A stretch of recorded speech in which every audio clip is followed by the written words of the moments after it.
Nah, segera tetapkan status buron untuk Sylvester Matutina. Tapi kecakapan nih dia ya. Cakep banget. Jadi ahli hukum dulu lah Mas Roy. Jangan jadi ahli telematika kemudian mengomentari. Nanti hukum lah hanya gitu orang hukum kalau saya juga. Nah ini nggak ngerti nih. Ini telematika yang salah ini, yang sesat ini. Telematika jelas ini orang telematika sesat ini.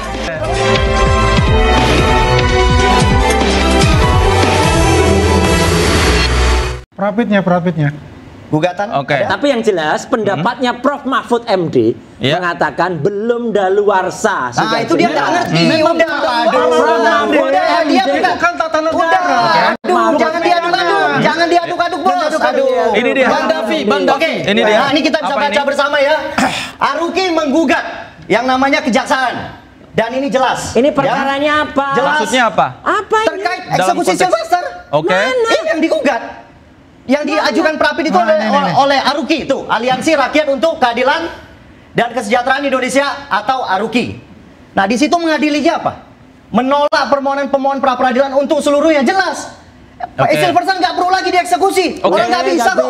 Pertanyaan saya tadi. Eksekusi udah dieksekusi lah, Bos. Kalau tidak perlu, kalau tidak perlu kenapa tidak muncul? Nah, Bang Andi Aswan. muncul deh. Bang Andi Aswan aja dulu. Muncul deh. Saya gini ya. Harus kalau enggak mungkin Ais undang sebagai narasumber deh ya. Itu kan mana wewenangnya Sylvester. Tapi saya beginilah, saya akan flashback dulu ya. Siapa sih sosok seorang Sylvester Matutina itu ya?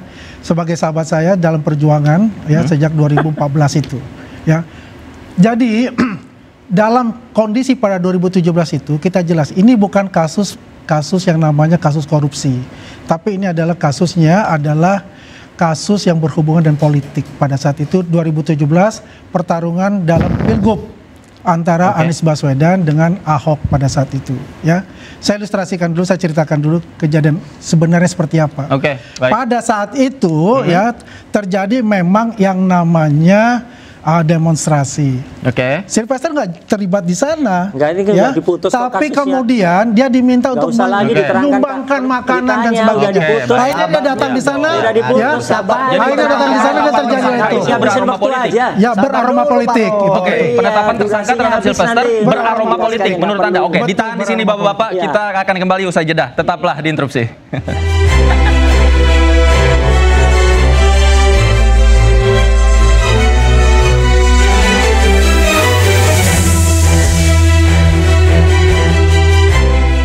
Kembali di Interupsi pemirsa, tadi Bang Andi Aswan mengatakan penetapan Sylvester sebagai tersangka beraroma politik. Tanggapan Anda? Ya kalau beraroma politik ya jangan salahkan sahabat-sahabat saya yang lain ya, teman-teman dari ARM, Aliansi Rakyat menggugat, yang kemudian menampilkan ini belakangnya tuh kayaknya ada orang yang saya kenal ini. Itu ya. Foto siapa itu? Nggak tahu ini yang bolak-balik ruwet gitu loh dia katanya gitu. Maksudnya pesan yang ingin disampaikan dari poster ini bahwa dia bisa menembus apa namanya jeruji besi ini dan kemudian berlindung di belakangnya ada orang kurus ini. Itulah. Jadi masa negara kemudian dibuat candaan kayak gini sih? Gitu loh. Nah makanya kalau tadi ya saya coba kita menghormati sahabat lah, cuma nanti mengatakan oh dia suaranya bisa keluar. Mana kalau bisa keluar? Tolong deh buktikan minggu depan kita undang di Interupsi deh atau di Rakyat Bersuara deh gitu. Ya tampil. Mau nggak gitu Sylvester? Berani nggak?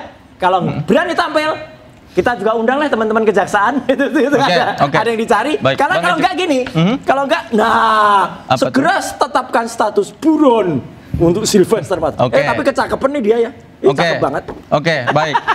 Bang Icu ditantang sama Mas Roy itu. Pokoknya saya tidak mau berkomentar terkait poster itu karena poster itu kan jelas-jelas buatan Mas Roy. Mas Roy yang melakukan poster kemudian mempublikasikan poster ini hari kan Mas Roy. Kita nampak semua itu Mas Roy yang melakukan. Jadi yang membuat panggung ini makin seperti sandiwara itu adalah Mas Roy. Tidak ada orang lain. Ini fakta. Nah, ini bukan sandiwara. Sylvester kan Mas Roy harusnya belajar hukum dulu Mas Roy. Ini fakta. Jadi ahli hukum dulu lah Mas Roy. Jangan jadi ahli telematika kemudian mengomentari. Nanti hukum lah hanya orang hukum kalau saya juga. Nah ini nggak ngerti nih. Ini telematika yang salah ini, yang sesat ini. Telematika jelas ini orang telematika sesat ini. Udahlah Mas Roy, harusnya belajar hukum dulu. Ini salah satu provokasi. Jadi ahli dulu baru berkomentar. Provokasi ya. Dalam arti begini juga ya kita menghargai lah ya. Selain apa? Ini karya, nggak apa-apa. Saya mau ini karya. Oke. Ini karya. Oke, kita nilai aja, nggak apa-apa. Kita menghargai lah apa yang dibawa oleh Mas Roy. Ini karya ibu-ibu ARM. Ya, silakan itu ya. Yang jelas ya, itu adalah itu tanggung jawabnya dari Mas Roy untuk melakukan. Apakah itu provokasi atau itu adalah haknya? Mereka yang nanggung, saya yang jawab. Jadi saya ingin gini, saya ingin mengklirkan, menyambung apa kata dikatakan saya tadi, yang dibilang itu politik, ya kan? Dengan case-nya kemarin itu 2017 itu ada pertarungan antara Anies Baswedan dengan Ahok. Itu kan begitu. Awalnya kan begitu. Kemudian ya, itu terjadi yang digugat dengan pasal 10.311 itu, ya kan?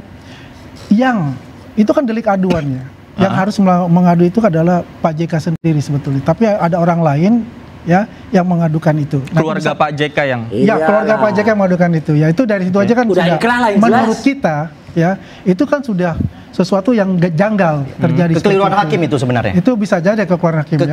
Tapi saya tidak akan masuk sana. Yang saya akan masuk adalah. Tapi saya akan komentar dikit Mas Dawi. Gini, saya akan masuk adalah bisa ditampilkan nggak? Apa? Coba. Foto ya, oke, kita coba tampilkan. Teman-teman, kita coba tampilkan fotonya. Ada foto Pak JK nggak? Udah gitu aja. Ada foto Pak JK. Sambil proses, apa yang Anda ingin sampaikan? Sebelum keluar udah tahu kok fotonya. Ada fotonya Pak JK. Ada nggak? Coba cek dulu. Kalau nggak ada fotonya Pak JK, sambil kita proses. Jadi, Roy, ini gue ngomong dulu. Oke. Ini gue serius nih. Tak tebak dulu. Enggak, gue ngomong gue serius. Gue nggak potong lu juga. Ya, ada. Ya, biar clear gitu. Oke, ini. Wah, ini lain ini. Sebelumnya. Oke. Yang pertama. Yang pertama, teman-teman yang pertama di play. Oke, saya bisa jelaskan sini ya. Saya jelaskan. Di sini adalah ya tokoh-tokoh dari NTT ya. Didampingi oleh Pak Mekeng sama Andi Gani Nuwaya. Ini gawat ya. Kemudian ini adalah Pak Sofyan Wanandi sebagai orang paling dekatnya Pak JK. Jadi di arrange pertemuan ya.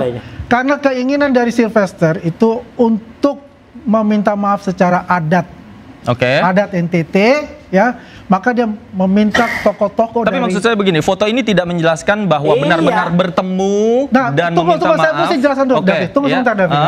Ketika kita ke istana, ya, itu tidak boleh membawa handphone. Itu protapnya. Ya, semua ditaruh, ya. Setelah itu baru boleh. Oke. Dengan kehadiran mereka saja, ya, dengan ada Sofyan Wanandi yang nanti kalau saya potong. Artinya ini adalah sudah ada pertemuan permintaan maaf itu. Baik. Ya, itu artinya itu sebelum terjadi yang namanya laporan. Baik. Mas Roy, silakan mau ditambahin sedikit. Tidak ada nilainya apa-apa. Satu, tidak ada gambar Pak JK di situ. Ya, kalaupun dan ini gambar ini sudah pernah dikeluarkan, ya, waktu itu sekitar 2 bulan yang lalu. Terus saya tantang waktu itu, ada gambar Pak JK enggak? Ada. Mana sampai sekarang enggak ada gambarnya. Yang ngomong ada di situ enggak ada Mas Roy. Di situ pun enggak ada Mas Roy. Saya enggak ada lihat Mas Roy di situ. Enggak ada. Enggak perlu saya. Saya paham. Saya baru kemarin di Istana Wapres. Loh iya. Itu tidak boleh, tidak dilarang membawa yang namanya handphone. Loh, bukan orang. Tunggu dulu, aku jelaskan dulu. Pak JK-nya aja diajak turun bisa foto. Oh ya mungkin. Ini yang memfoto siapa kemudian? Di situ aja kan nggak ada Mas Roy. Bagaimana Mas Roy tahu ada ketemu atau tidak? Di situ kan nggak ada Mas Roy. Makanya ini kan tidak menunjukkan apa-apa. Jadi di situ ada Mas Roy nggak kira-kira? Kok Mas Roy bisa langsung memutuskan gitu? Ini gambar ini. Kalau masalah gambar nggak ada nilainya apa-apa. Kembali ke podium masing-masing.